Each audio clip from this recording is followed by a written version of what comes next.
buyer's agent, and how does it operate in the marketplace? People using them and you dealing with them. Yeah. Well, again, it's a terminology which can easily be misunderstood. There's, in fact, in New Zealand, I just recently visited New Zealand, and over there the terminology buyer's agent has actually been banned from these circumstances. And the circumstances are that an agent handling property has individuals in their organisation who work more with buyers than they do with listing property. That is, that they understand what the buyer is looking for and they set about trying to identify property that they could be interested in.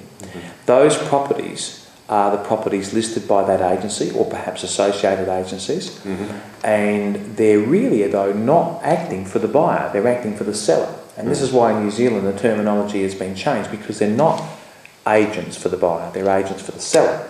So the terminology is more one of liaison with the buyer. There's some sort of terminology which represents that. They're free to say what they want, but they just can't use the words buyer's agents. But you know, buyer's agencies do actually operate, and I have negotiated quite a number of sales where instead of acting for the vendor, I act for a purchaser. So a purchaser will come to me and say, I'm interested in buying a property in the coastal strip. These are the attributes of that property that I'm looking for. That's my home or my investment or whatever.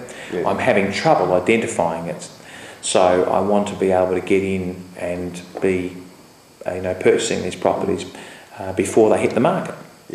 So we will then set about identifying those properties individually, writing to the owners of them, and saying that we're acting for a purchaser. So there's no misunderstanding about where people are coming from here.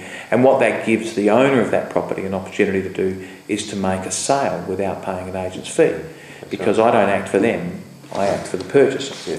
So the terms of those agreements are quite clear and fair to all parties, but the vendor's looking after themselves. They're making a private sale as if someone walked in the door and said, I want to sell my property, I want to buy your property, and they were willing to sell it, and they marched off down to a conveyancer.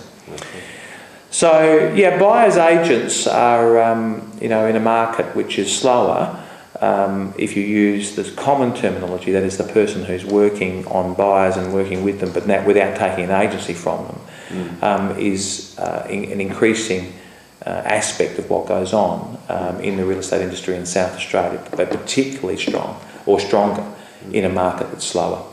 Down the centre now, just the one, sir. 1,000,007 there.